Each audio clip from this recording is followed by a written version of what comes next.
Hello. Welcome everybody to another funky marketing show episode. As you know, this is the show where I'm hosting different professionals, entrepreneurs, marketers, or just good people working for good people or for themselves.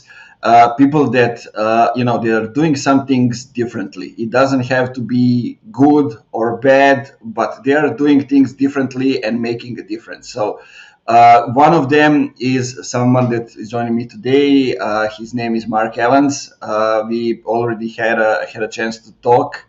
I was a guest on his podcast, and no, he's just somebody that I keep seeing all the time on LinkedIn, on Twitter, and he's doing lots of stuff. So, fractional CMO, consultant, strategist, somebody that that I looking forward to talking with because I'm always the guy that has a team and I don't do things on my own, but Mark is doing things differently. I want to get his thoughts about the way he's doing things. So, Mark, welcome to the show. Thanks, Nemanja. It's a pleasure to be here.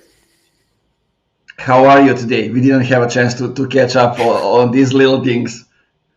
I'm pretty good. As you know, I live in Toronto, Canada. It's situations here is starting to get better. So I'm actually going to have coffee with someone tomorrow in person, which is a big deal because I haven't done that much over the last 18 months. So I feel like, we're entering a new exciting phase of running businesses and doing business. Yeah, it's interesting. Like here we have the measurements, but like it seems like nobody is respecting them. So we went over 10,000 people a day. With COVID, then it's around 2,000. But I think that I don't know now it's fifth or sixth wave come to us a bit earlier than the rest of the world, and it's kind of like nothing makes sense because like now we have like two measurements which are like nobody can if they don't have the certificate or didn't test for COVID cannot go to the cafes. It was after 10, now it's after 8, but like it doesn't change anything. Like Yeah, it until is 8 really they can go everywhere. It is really interesting because last week I went to a B2B SaaS conference in Ottawa, which is the capital of Canada. There was more than 1,000 attendees.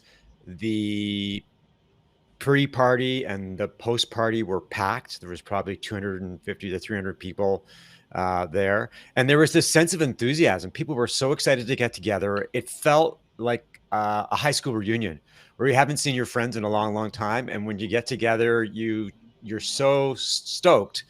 And I think it's a sign that people are ready to get together again. There is obviously risk, but when you haven't seen people, you haven't collaborated in person for 18 months, there's pent up demand. And, in Canada, we've really moved quite slowly. So that was a big deal for a lot of people. And I think that live events like conferences and meetups are going to come back here in Canada. Yeah, for sure. I mean, it's interesting to see how things are developing differently in different parts of the world, and how the governments are running things, how everything's changing. And I like to be honest, I think Europe is going in autocracy like big time. Not something that I like, but like uh, I mean, the world is definitely changing, and I like to take Bill Gates for granted. And he said it's all going away in spring, because now we have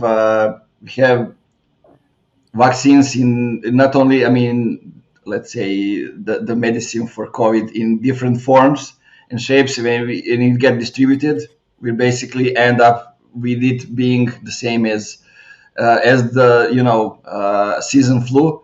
So we'll see how it goes. Like We'll see. it sounds good, so I like to take him, for Well, let's granted. all be optimists and look at the glass as half full as opposed to half empty. One of the things I find really interesting, and you and I are both experiencing this, is that the B2B marketing landscape over the last year and a half has been fantastic. I mean, companies are investing in marketing; they're doing really well. You and I are riding, the wave because it's good to be in the heart of the action, and I think that's the thing that I've been excited about. I mean, yes, COVID is a real issue and a real concern, but professionally speaking, the last year and a half has been the best I've ever done since I started consulting in 2008.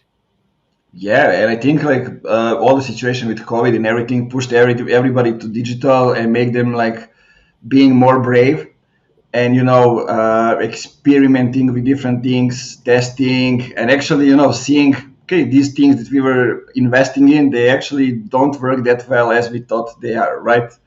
Right. Right. And your company has, from what I've seen, your company's done really well and you've grown. And I think it's been an exciting time for both of us. Yeah, that definitely. And now we redesign a little bit, change the messaging a bit, and we are going, to see what's happening after. To be honest, I'm looking forward, to finding a product that I can build or alone with my team or with somebody else. So that kind of seems like the next thing that I want to do. There are no lack of opportunities. And the thing that I find interesting is how the marketing landscape is changing. Because I think last year when COVID first hit, a lot of marketing teams were decimated. Marketers are easy people to get rid of. You want to keep your salespeople, you want to keep your devs, but marketers, well, we can just hire them later. And then when the market bounced back, a lot of companies recognized that they had to do marketing. So it was great for people who work for agencies or for freelancers like myself because we filled a gap. But the question now that I wonder about is, will companies start hiring in-house marketers? Will a lot of the freelancers that they use for agencies no longer be needed at all or as much? I think the jury's still out. I'm not sure whether companies have sort of adjusted how they operate their marketing departments. Maybe embracing a hybrid approach where you have some in-house people, many of them strategists and managers, and then you outsource a lot of your marketing activity to specialists who can get stuff done when you need them done. What's Yeah, your this take? is this is exactly what I'm seeing. Like lots of our clients are asking us like, who can we hire? Like if they don't have anybody in marketing, they have like, who can we hire? Who can be the person? What is their profile? Like I look at this somebody who has experience in in both marketing and product, who can help them do different stuff a little bit and just start the processes and everything. But that person needs the help of an agency who has experience in that and to kind of help the things growing. And then like you want to keep if you talk about content, for example, you want to keep the pillars inside because you know the strategy, you know what you want to do and where you want to go, and then you can just outsource, for example, the distribution or scale up the creation part. It depending on where you are the strongest, where you need help the most. But it's definitely a hybrid solution. That's how I see it, because it's totally different with different companies, and owners that didn't do it yet now feel the need to have somebody there. And I also see that they're using marketing partners or somebody in house to kind of chat and consider them as consultants also about the hiring process, about how can they attract other people, improve employer branding, what it is employer branding in the first place, because like hiring becomes also the pain point of many companies. Yeah, a couple of things to pick up on what you said. Most of my clients are B2B SaaS companies, less than $5 million in sales. They're doing a little bit of marketing.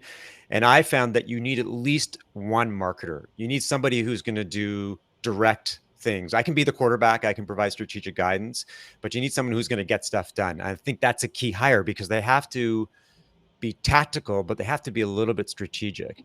And it ties into what you said about content. Like I'm an ex-journalist and we can talk about that. Most of my marketing is very content driven, but I fundamentally believe that a lot of content has to be done in house. Like if you're not drinking the Kool-Aid, if you're not thinking about the company 24/7, if you don't understand the brand personality inside out, it's really hard to write content. Yes, you can find freelancers who can buy into your brand, but a lot of the best content happens when people are living and breathing the brand every day. So I think that's Yes. one thing that's going to be kept in house. A lot of stuff, SEO, SEM, content distribution, video can be outsourced. And as you say, it's the best of both worlds. Hybrid, I think, is the way that it's going to go. Yeah, I was talking with Jay Desai a few episodes back, and he was kind of accepting the role when he's like a head of growth in the company, and he wants to try and do a lot of stuff on his own. So like creating content with Jarvis on any other AI tool, or using different kind of tools to kind of make things happen. So that would be kind of an experiment to see, if he can do it. How are the things like in my experience? If you want to create like um, a bunch of content, you need at least two people. You need a strategy. Say you need somebody to handle the tools. If the one person can do it, who knows? But two can do it for sure. That's what I'm seeing and what we are doing. Yeah, I mean, I believe that one of the key marketing roles in 2022 is going to be the director or vice president of content distribution, because there's so much content being created that collects dust. Like, you put a post on Twitter, you promote it on LinkedIn, and then nothing happens. It's not repurposed. You don't extract as much value as you can. And there's got to be somebody, whether it's a director or VP, whose job it is to extract as much content as possible. And I was talking to Ross Simmons recently, and he's a very well-known content marketer strategist. And he essentially said that most companies could create all the content they need within the first quarter or the first half of the year, and then focus the rest of the time just repurposing, recycling, reinventing, and become very efficient at content marketing. Interesting take on things. Yeah. I mean, he's also talking about hiring a distribution person specifically to just do that. Also, like, listen, that's what we have done with Funky Marketing Top Voices. We basically interviewed 20 people. We created podcast episodes with them. Then we repurposed that for 6 months, something like that. But it's enough. Let's do something fresh to keep the team, going. So that's always an interesting thing. And distribution is something that companies miss because part of it needs to be done manually. And I think that's the problem. If they see, can we automate it? No, let's keep it. Let's leave it alone on the side for now. And then it goes, and basically, the marketing creates content and just does that. And they get tired of just creating content that goes nowhere. Nobody's consuming it. Yeah, I mean, I think that's one of the interesting things about content, because I've played around with platforms that claim to automatically repackage a blog post. What's the experience with that? Mediocre at best. Yeah. I had huge expectations that it was going to be this super efficient tool, and it was okay. In some cases, it wasn't really good. I read an article this morning about how marketers can leverage AI to create content. In my experience, it's not there yet. AI is far from being an efficient tool to actually create content from scratch. It's great for optimizing content, for correcting grammar, for improving sentence structure, but I still think a lot of content in terms of its creation and distribution is very manual. I mean, there's lots of opportunities for smart entrepreneurs to, drive innovative solutions, but for the time being, it's a very manual process. Yeah, for me it was also like mediocre experience, especially though like try a couple of those that when you publish article, they just send you, like visuals, those kind of things, and you can just post them on social media. Like most of them needed an edit. Visually they were getting better, but when it comes to extracting the right sentences, the right content, it's where it needs help. But when it comes to like we are using our team using Jarvis to write content. When you have somebody who's a strategist who can just use the tool to come up with the right outlines, knows have the keywords and everything they want to focus on, it's extremely easy to use it. And now they add more to it. They add SEO, they add Grammarly, they add different things, but still you need at least one more person to go and check out the facts, because it's a tool, and it needs to be somebody that knows about the topic. So you need to do your research. That part is still on you, so you can check out the facts, what the tool is giving you, and kind of optimize. You still need an editor to go after that and make a better structure. Yeah, I mean, two tools that I do use, rely on regularly. One is Grammarly. For $10 a month, We it's a all use it, no-brainer yeah. in terms of fixing your grammar. Pay for the pro version, and the free version is great, but $10 for the pro version, especially for a content marketer. And the other one is something called WordTune. It's a Chrome plugin, and you can use it to restructure sentences. So as a writer, I'm always looking for ways to see things differently. And sometimes I accept the suggestions, sometimes not so much. But those are just two simple tools that can really improve your writing, and make it more user friendly, which is what it's all about. Yeah, I mean, I can recommend you try Jarvis with what you have told me, because it has like sentence extender. It has uh, creative stories. Literally, like you give him one sentence. Let's say Nemanja and Mark are on the podcast talking about positioning in B2B industry, and it will give you the short dialogues, paragraphs that happen, during one day in the office or during our conversation. That part happened, and it's like looking through the window and there's a dialogue. Right. For inspiration for those kind of stuff, that have really great templates. And now you can use different kind of voices, like I don't know, they have even transformers, they have Gary V, all different kind of stuff, so you can just play around with it. And basically it's for me, I like to write my own stuff, but it's great for inspiration, just to give you direction in which to go. Yeah, I think that's a great idea. I mean, I have noticed on LinkedIn, and you and I spend obviously a lot of time on LinkedIn creating content for LinkedIn, is that content creation is hard to sustain. I mean, you have spurts where you're very productive and the ideas are flowing, but once people get busy or distracted or go back to the office, then it's harder to create content, period. And I've noticed a lot of content on LinkedIn recently is it almost looks like people are doing it because they feel they have to do it, as opposed to they have something to say, they've got some good ideas. And any tools that can inspire you to spark ideas are a good thing, because content for the sake of content has no value, and you're not doing anything productive. You're just filling space, and that doesn't get you anywhere. Yeah, I mean, just I mean, it's okay when they say, you need to post every day. Like the people who have done the most have posted every day, but it doesn't relate to the business results. You don't need to post every day to get business results. Those are different things. But tell me, is that the reason why you started your podcast? Has your background as tech journalist something to do with it as well? Yeah. So I before I got into consulting, I was a journalist for 15 years. I was a newspaper journalist Sure, for that's a long time. a long time for two of Canada's biggest newspapers, the Globe and Mail and National Post. Covered technology. Interviewing people is very natural to me. I mean, I've done my 10,000 hours, as Malcolm Gladwell says. I like talking to people. I'm curious about a lot of different things.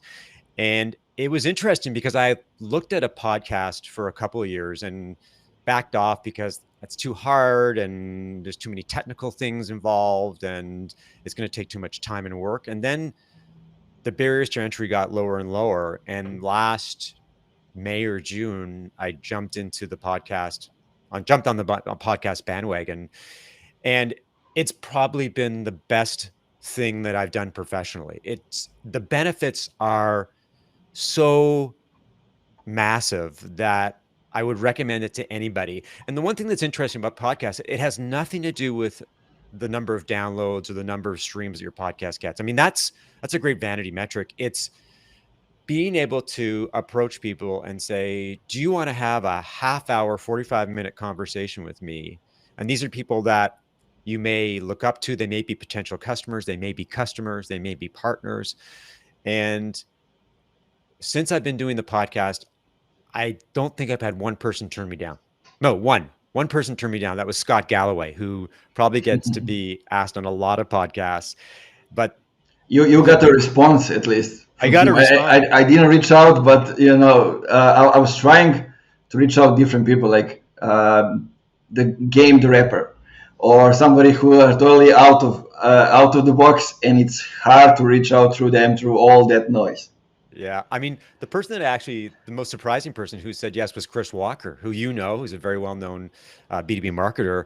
He must be in tremendous demand in terms as a speaker and a podcast guest. And he turned around and said, sure, you want to be on I'll be on your podcast. I was like, whoa, okay. But he recognizes the value of podcasting and what he's does that, and I think a lot of marketers should do is when you appear on a podcast, you should as a guest, that's marketing for you, and you should take that video and you should repurpose it for your own marketing. And he does a beautiful job by taking video clips of himself talking about a specific topic, and he posts them on LinkedIn. At first I thought, well, he's just recording them himself, and all he was doing was answering questions. And Yeah. I thought that was like a brilliant hack. But podcasts, it's conversations, it's connections, it's the ability to, pick people's brains, really smart people. You can ask them about specific topics about, if you want to know about ABM or SEO or content, people are happy to tell you what they know. And if anything, it's a free 30, 45-minute consulting session. It's beautiful. Yeah, and you have 50 minutes before recording, you have 50 minutes after recording usually. So you can tell a lot and get into the conversations, at least come up with what's the next step. Yeah, and a lot of what B2B sales has to do with is relationships. Like you're trying to establish a rapport, you're trying to get people to trust you and to like you. And a podcast conversation is a great way of going from here to all the way up to here. And that's why I think most, if not every B2B company should have a podcast. Yeah, I agree. There are so many things, so many benefits that they can get, and it's all upstream. There are no downstreams. Like even if you are not good as a host or as a speaker, like you will improve that. That's upstream as well. And when we started like Funky Marketing Show, I was mostly asking people about their journey. That's I just wanted to get to know people, and I was asking them about the journey, about different things. And now we are in different stages. Now we're more talking about about the state of the industry, about the expertise, about different things. So it's changeable. It's a thing that is flexible. It goes this way, go that way. All depends where you are as a person, as a company, and what you want to achieve. Well, the one thing about marketing is that new things can be intimidating. A podcast can be a scary proposition. Writing content, doing SEO or SEM, and or writing LinkedIn posts on a regular basis. But the only way you're going to get better marketing is just by doing it. And you're going to make mistakes, and some things that you do are not going to be very good. But over time you will improve. You'll read, you'll watch other people, you'll practice, you'll find things that work and find things that don't work. And I think that's the key to being a marketer is you've constantly got to evolve and grow and improve. Because otherwise, if you just if you just stay who you are and what you do, then the world's going to pass you by. New marketing is going to happen, and you're not going to have the skill set or the experience to participate in the new wave of marketing. I mean, in the intro today, you talked about new B2B marketing, and B2B marketing is changing, and we have to change with it. Yeah, that's totally true. So tell me, when you're working with companies, what are some things that you are seeing? You're working with lots of them, me as well. So I'm interested in your take. Like, what's the situation when you come in as a consultant or as a CMO? Like, what's the situation in the company, and what are like things that you focus on the most? When clients approach me, it's usually with a problem. You hire a marketing consultant because something's not going right. You never hire a marketing consultant because everything's awesome, sales are great, our marketing's fantastic. They don't need you. You hire a marketing consultant because they're going to fill a gap strategically or tactically. So what happens is someone comes to me and says our website is broken, or we don't have enough content marketing. Um, our SEO is we're not ranking as high as the competition. So it's something. Inevitably, those are just symptoms of a bigger problem. And where I start with all my clients is positioning, strategic positioning, which is a very simple proposition. It's what you do, who you serve, why what you do matters to them, what are the benefits, and how you're unique. And what I find with a lot of B2B SaaS companies, a lot of B2B companies, is that they haven't got their positioning down. And if you Hmm. don't have that crystal clear, then it's hard to differentiate yourself from the competition. And in every market, there are dozens, if not hundreds of companies that look like you, talk like you, walk like you, offer the same features and benefits and at the same prices. And so the way that you outflank the competition is you differentiate yourself in some way. And that's about positioning. I was reading a post this morning by Casey Graham, who's the CEO of Gravy, and he asked a simple question about what should a B2B SaaS homepage Yeah, I do? saw that. And my answer was, it's simple. Basically, be crystal clear right away. What do you do? Who do you serve? And why does it matter to them? That's it. But you visit a lot of B2B SaaS websites and you look at the homepage and you go, I have no idea what this company does. There's a lot of, Plus, the design is almost the same everywhere. The yeah, I mean, templates. yeah, when everyone's using templates these days, but you know, if you don't stand out, and if there's a bit of confusion about whether you do a CRM for, I don't know, security companies, and if it's not for me, I'm going to click away right away. People, they won't do any work.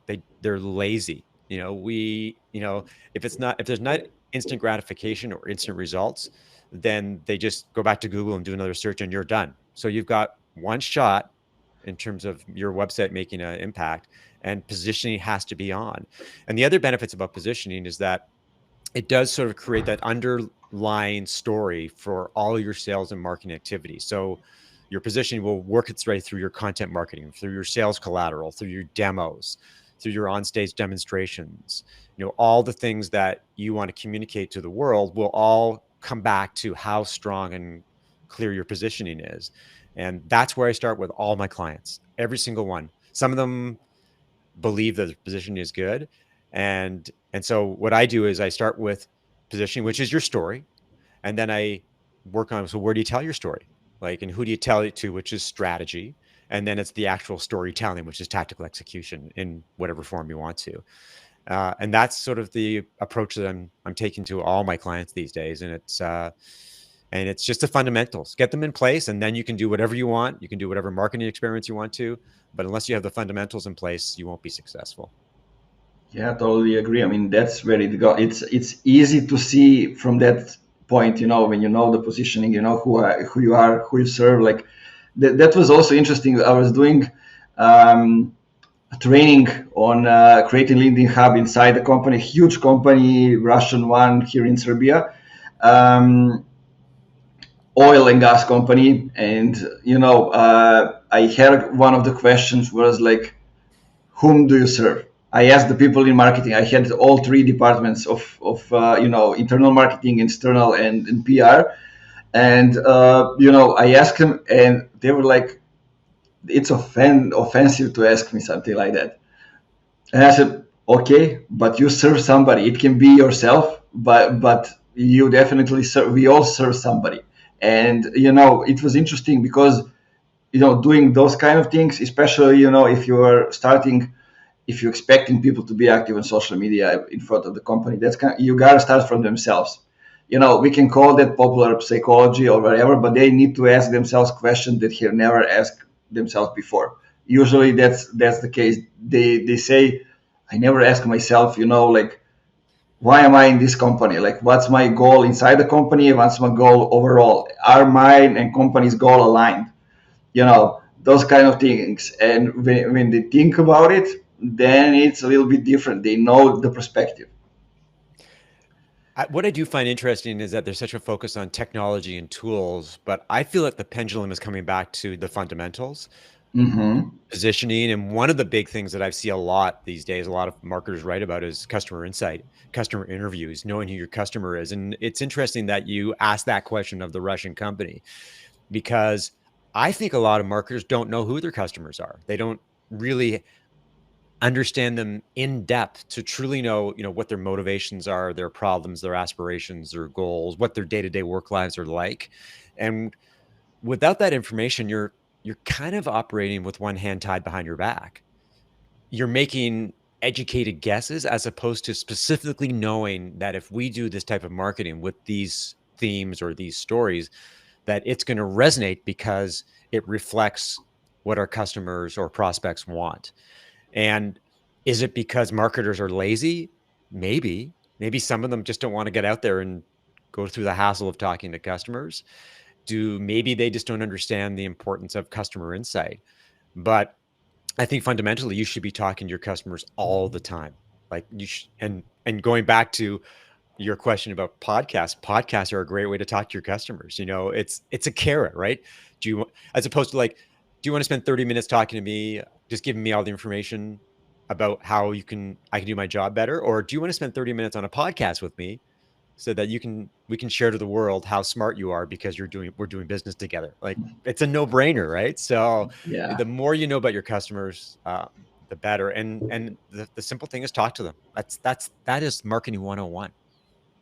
Yeah, and so many people forget, like they're marketeers. They say, it's hard. How can I get, the customers? How can I talk to them? We don't record the calls. Like, I need help with that. I cannot go offline to them and, just have a conversation. But like, for example, if you're going after CMOs or CFOs or basically anybody today, all of those positions have a podcast when they are guests. You don't need to host them themselves. You can find somebody else that does that and find out all kind of stuff, not only business related, but also like stuff about life. There's a podcast that Kyle Lacey did when he talked about marketing leaders about difficulties in their life, about psychology, about life, raising kids, moving from one place to another, like so many information. If I want to go and pitch one of them with anything, like I can find so many information that and it gets us back to the thing that you mentioned with Casey Graham. Like you can use their words, those conversations to have you know um, a clear message of what you do and how you help them. Yeah, and it's not talking to customers, getting insight from customers is not complicated. I mean, you look for different ways that you can connect with them. And I think two simple ones is that you go on sales calls with the sales guy. You don't have to actually participate in the call, but You can listen, you yeah. can listen and you can ask the salespeople to ask them questions on your behalf. So you're getting insight. And that's why sales and marketing should be very coordinated in terms of how they operate. And the other thing is listening to demos, participating in demo calls with salespeople and listen to the questions that prospects are asking, because all that is great insight and fodder for content marketing. If you can write content that answers questions that customers are asking, then you could have endless number of ideas. And those are two super simple ways that you can get customer insight. And yeah, I mean, I think it's just it should be a major activity for all marketers. Yeah, and like somebody listen to this would say, okay, but those things that you mentioned are just the basics. Like they say to Chris Walker, for example, or somebody else, like, but the foundation is what's the most important. That you are clear about what are, your core values, your culture, who you are going after, and what you're trying to do with them. Yeah, I mean, I think that a lot of marketers get enthralled with different platforms and different tools, and it's all about leveraging them and seeing if they can optimize and improve what they do. And we are the other thing I think is we're very metrics obsessed. It's all about Hmm. KPIs. It's all about vanity metrics. And yes, they are indicators of how successful you're doing and how you're performing, but they're not everything. It's part of the equation, but not all the equation. And the only way that you're going to drive better metrics, or the only way that your marketing is going to make an impact, um, you know, from a quantifiable point of view, is by focusing on the fundamentals. And I think, we're shifting gears a little bit here, but you look at the dark social or the dark web and how none of that or very little of that can be measured. And Chris Walker has been waving the flag about dark social for months. And for marketers, that's just doing content that makes an impact and has nothing to do with KPIs. And so to make an impact on the dark web is that you've got to know your customers, and you've got to create marketing that actually causes them to talk to other people, to recommend you in different situations. And it's marketing that works, but we don't have full visibility, so we're afraid of it. But it's here and it's alive and it's a big factor for many marketers. Yeah, I mean, I think the story is going in the right direction, and actually, if we can find out how marketing can prove that they are actually bringing in value, it can change a lot of stuff. And I think we're on the right way. Like, I think David Cancel from Drift talked about it a lot when marketing was measurable needs because they couldn't measure anything else. But now we can measure lots of stuff. So they can be measured on revenue, they can be measured on different stuff, and it changes the position of marketing becomes part of the decision making process, because basically everybody in the company are related to marketing, and everybody in the company are doing marketing, and it's one part of the company that has a touch point in every department, and that's how it is important. I mean, the problem with a lot of companies is they operate in silos. Sales is in one silo, marketing is in one silo. They operate in different parts of the office when we did work in the office. And I'm a big believer in sales and marketing being fully integrated and walking in lockstep every step of the way, so that there's a constant feedback loop. Marketing is providing insight and serving the needs of sales, and sales is providing lots of customer and prospect insight to marketing. And then you get better at doing both because you're working together as opposed to working in different spheres. And yeah, you're right about marketing. Marketing needs to be at the table. It needs to touch HR. It needs to touch sales. It needs to touch, product marketing and product dev. And the best companies have a very holistic view about how they do business. Yeah, so tell me, when you come to the company, when marketing is just one person, or it's just you bringing in one person to help you with. They have sales. How do you go with that? Do you align marketing with sales goals firstly to kind of learn, what are the goals, what is sales doing, or you have any other methods? Well, to start, you essentially want to know what kind of marketing and sales are doing right now. That's step one, and what's Mm-hmm. working and what's not.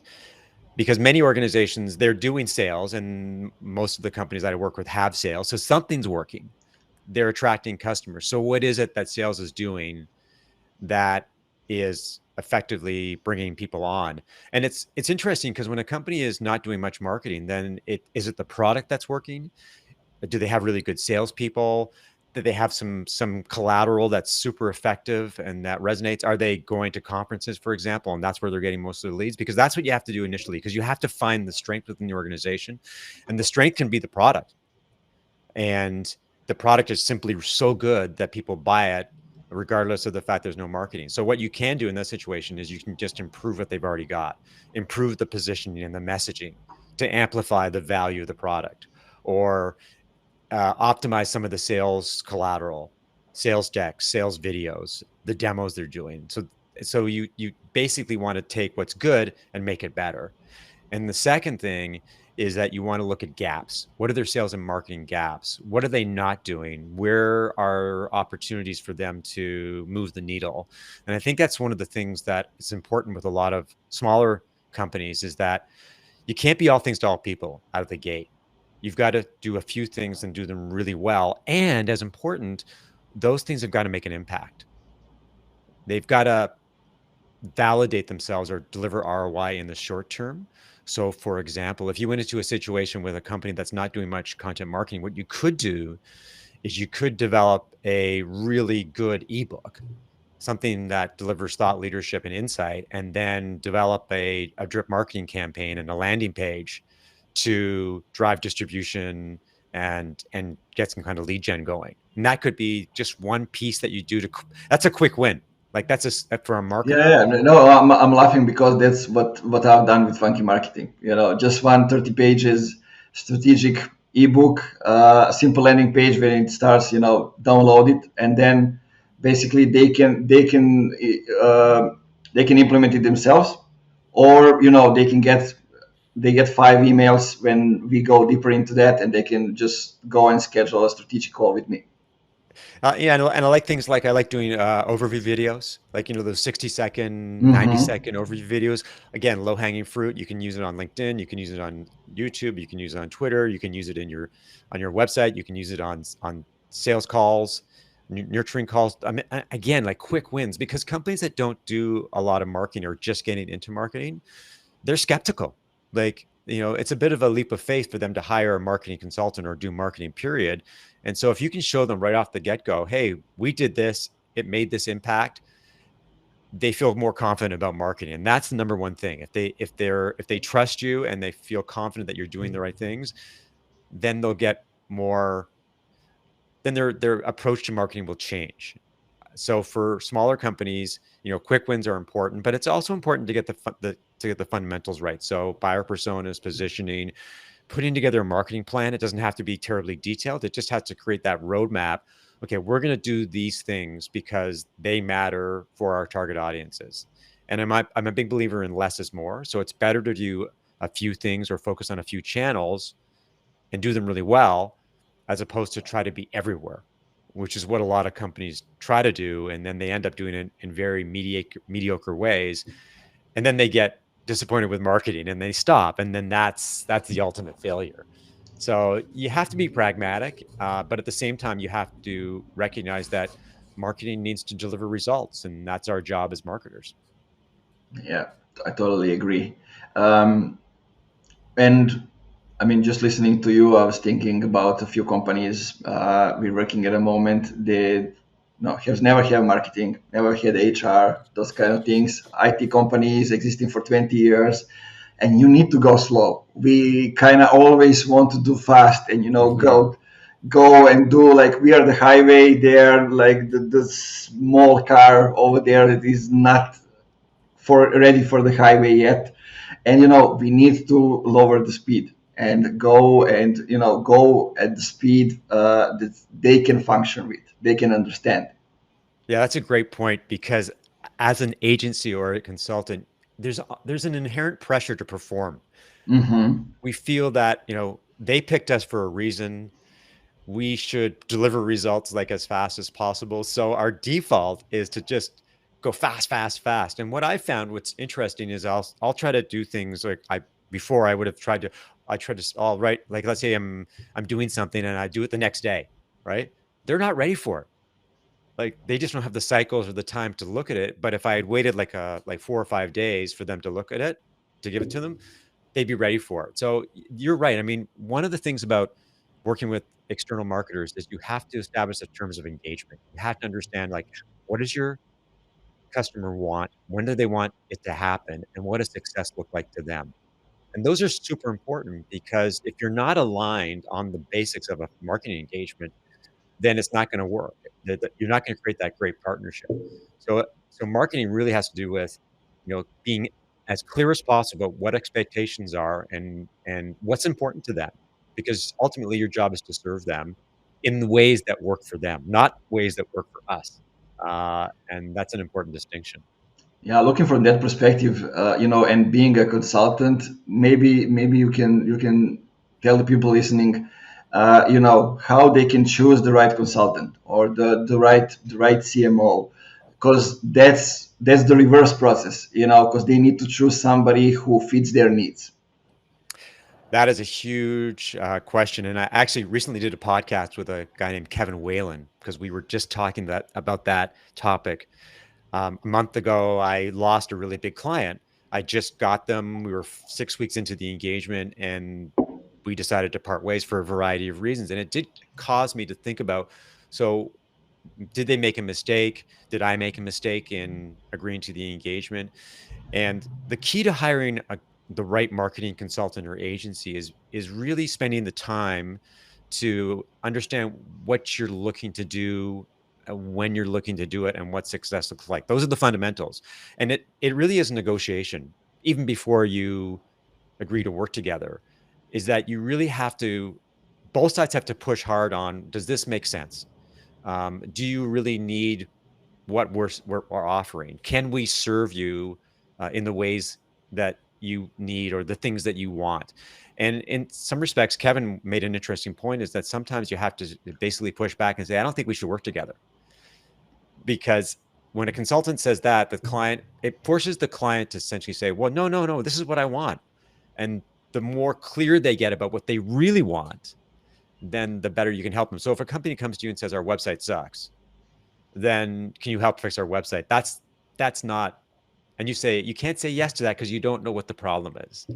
And then the engagement won't work. So you have to invest the time and talk to different people, but be crystal clear about like what is it that you want to happen, and make sure that the person has a track record, has worked with companies like yours, has been successful in doing the things that you need them to do. And it just takes time. And I just don't think you should rush into anything when it comes to hiring a marketing person or a salesperson for that matter. Yeah, totally agree. I had some situation like that as well because like I'm totally open and direct. And when I give feedback, okay, I give feedback one on one. I'm not going to give you feedback in front of the whole team. It will be in email or conversation one on one. But like, and we in Serbia here are kind of the same as Americans, very open, direct. And we had a client from Switzerland. They are totally opposite of that. Even though I give them feedback in the email one on one, no, they don't want the open confrontation anytime. And I don't want to work like that. So it's good for both sides. But could I communicate that before? Probably yes. Could I have asked that before? Yes. So now, like when we start, I said like, why do you want to work with us? Because we're different. I want to do different things. I want to differentiate. That's kind of the stuff that I love. That's kind of the stuff that my team likes to do. So are we the right fit? Or do you want to keep safe and do something very slow? Then maybe we are not the right fit. Well, I think the key to running a marketing agency or consultancy is recognizing that it's a two-way street between the client and you. Like they're hiring you, but you're also hiring them. So it's not them deciding, oh, I want to work with Funky Marketing because I've heard a lot about them and they seem to have a good track record. It also comes back to, do I want to work with this company? Do their needs, their values, their approach, the way that they communicate, does that align with successful engagements? And it's a marriage. Like you're entering into what would be a long-term partnership, and you're not going to date someone who has different values to you or has different, they behave differently. You want someone that you trust, someone that you like, someone that you can see working together. And that's a key part of the process is both sides have to decide, is this going to work for us? Is this a good fit? And then you can move forward and hopefully be more successful. But yeah, it's complicated and not all engagements work out. I mean, I wish that every single client I had was successful, but for a variety of reasons, they don't work. And this client, I saw the red flags when we were talking about working together, and I chose to ignore them because the company was doing some really exciting things. But in the end, it just didn't work out the way that I wanted.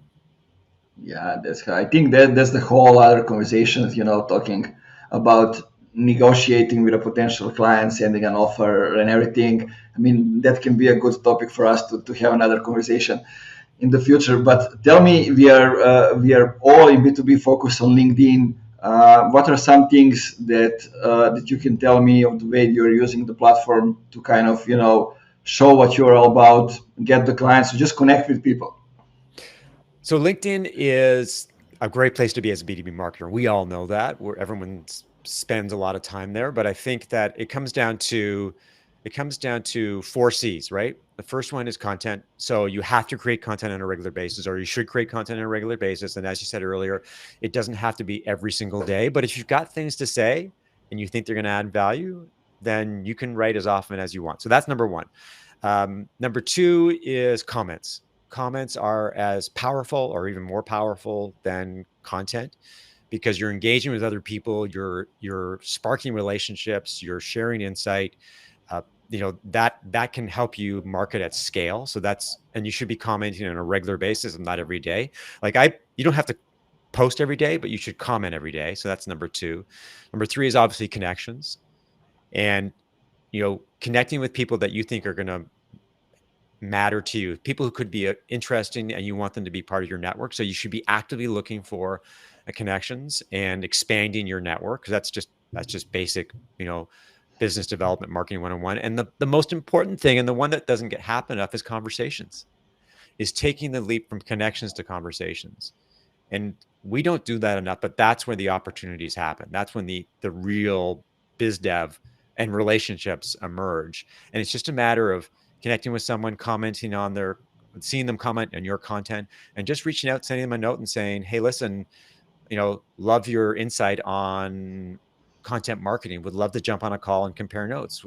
And again, I rarely get turned down by people when I do that. People are very open these days to having conversations and exchanging ideas. I mean, most of us are still working from home. We've got the latitude to have these side conversations because the boss isn't looking over our shoulder, and we don't have to be in meetings all the time. But people shouldn't be afraid of it. You should step up. And if you're going to really leverage the power of LinkedIn, then you should be driving as many conversations as possible. I've had about more than 150 over the last 18 months. It's just part of how I use LinkedIn. But if you're not using LinkedIn and you want to get started, I would just start commenting other people's posts. That's the easiest way to get going. Yeah, I tell this example a lot. I had a friend who was, wasn't in the right place, psychologically. So he wasn't inspired to come up with a post or to write something, but he wanted to give value to people. So he spent 6 months just commenting on the people. And then basically after 6 months, he created a Serbian tech community out of the people he connected with. That's just how it goes. And I constantly keep reminding myself of that example because, and you mentioned one thing, like after being engaged in the comments, like relationship happens in the DMs when Right. you or on the calls or however it is, but you need to reach out to people or to respond to those that reach out for you. And I think that's the part where marketing folks needs to learn from salespeople to kind of be more proactive. And that's actually why we also are using relationship centric marketing, because like Netflix, Airbnb are going halfway to meet the customers, and other brands are just falling behind waiting for customers to come to them. And it's the same in this case. You need to go after relationships to seek, but to do it not for trying to sell to somebody, which is what people are doing these days, but just to have an open heart, being kind, and just like honestly say, hey man, I just want to get to know you.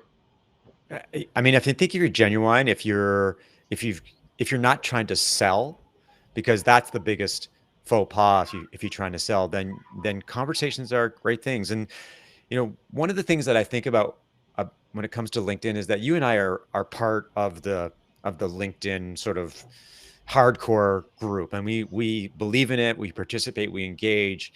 But there's still a lot of people who are very skeptical or reluctant to leverage LinkedIn. They just don't understand that the platform has changed. It's no longer this HR driven platform. It really is about content and community and conversations.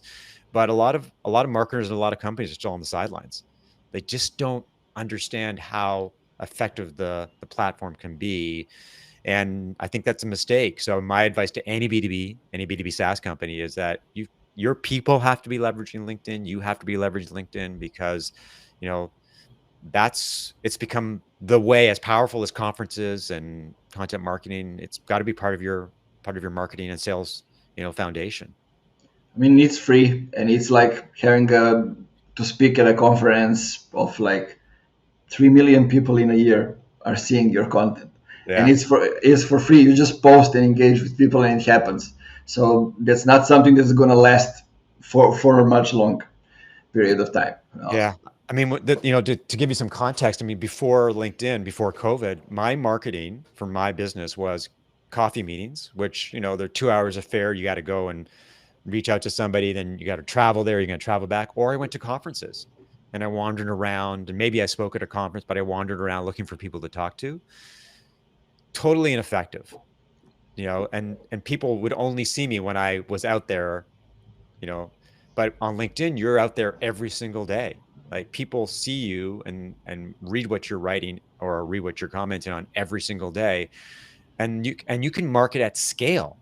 Like, that's the most amazing thing, is you're marketing to a global audience. I mean, I've never had clients outside of Canada or outside of Toronto before, and now I'm doing business in lots of different places, and that's only because of LinkedIn. And now you connect with offline conferences coming back. Like I had this situation, people recognize me at the conference. like, hey, Nemanja, it's Maya from LinkedIn. So Yeah. who the hell is Maya? Like, Right. I have more than 20,000 people over there, but like, and then I search for her, and like, she doesn't wear glasses, has totally different color of her hair, and I'm like, you're a different person on LinkedIn. Come on, but like, people recognize you, and Yeah. it's easy. Then it makes easier to to start conversations. Even people approach you to start conversations themselves, and it's sort of like this thing that we are talking about, like what marketing should do for sales and for making the sales easier. Create awareness, create a brand, and then when sales reach out, it's much easier to kind of sell to somebody that knows who you are. Yeah. I mean, the best marketing happens. I mean, there's a lot to be said for cold outreach and Hmm. cold calling.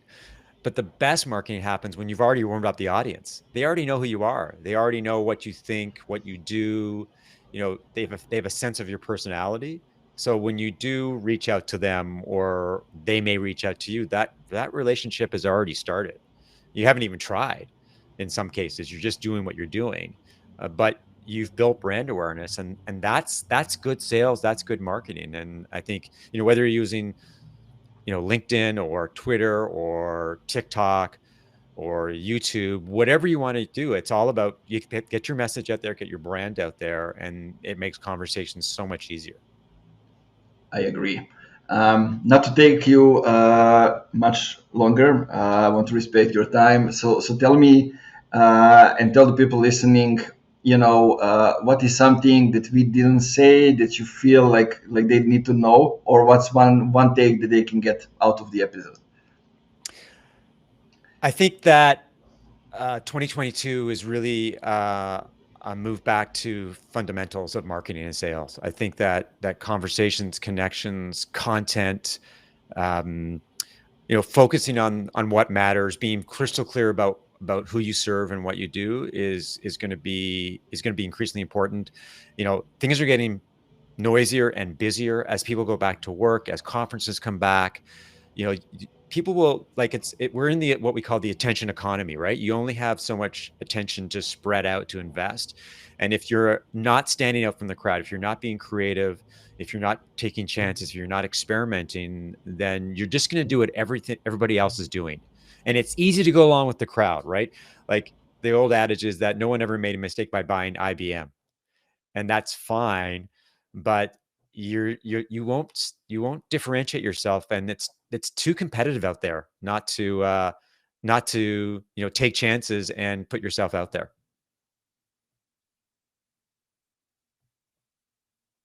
Mm, Mark, can you hear me? I can, yeah.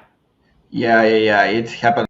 The Wi-Fi got lost. It's the first time in 55 episodes, but it happened. No worries. It was just momentarily. It's all good. Yeah. So where I don't know if we got your last words or no recorded. So maybe you can just repeat what you said. Sure. So, in terms of what I see happening in 2022 is a real focus on the fundamentals, conversations, content, connections, and a willingness by marketers to experiment, to be bold, to be courageous, to stand out from the crowd. One of the biggest mistakes that a marketer can make is doing what everybody else is doing because it's safe. It's a way not to make a mistake or not to look like you don't know what you're doing. The old adage is that no one ever made a mistake by buying IBM. And that's one way to operate. But if you want to differentiate yourself, you want your brand and you to rise above the noise. And it's going to get increasingly noisy out there as people go back to work and conferences come back and life is normal again. But increasingly, you're going to have to be creative. You're going to have to take chances. You're going to have an appetite for risk. It may make people feel uncomfortable, but that's just part of marketing. A part of what you do has to make you feel uncomfortable, has to push the boundaries. And if you combine that with, the fundamentals of marketing, I think that's a good recipe for success. I totally agree. That's the great takeaway. And I think people should go back to the beginning of our conversations and just connect the dots from where they're starting, how they create the foundation, how they choose the right people to work with, then how to leverage social media today, and basically that's all it takes to start. And then we'll create another episode to help them go to the next level. Yeah, great. Well, it's been great to be on the podcast. I'm always happy to talk about marketing. Always looking for ways to provide insight about how B2B SaaS companies can do better marketing. Yeah, guys, feel free to connect with Mark on LinkedIn, on Twitter. Mark, tell the guys how your podcast is named and where they can find it. So the podcast is called Marketing Spark. You can search on Apple or Spotify or any of the major podcast platforms. My website is marketingspark.co. My clients are B2B SaaS companies, 5 million, mostly in $5 million or less. They're looking to, with help with the fundamentals and establishing a marketing foundation and a marketing engine. My areas of expertise are around positioning, planning, and content-driven strategies. And it's really about helping B2B SaaS companies do marketing right. Yeah, great. Well, thanks for being on the show. Thanks for taking time. Thanks for always being responsive and being willing to get into the conversations. Guys, thank you for watching. Thank you for listening. And as I always say for the end, keep it funky.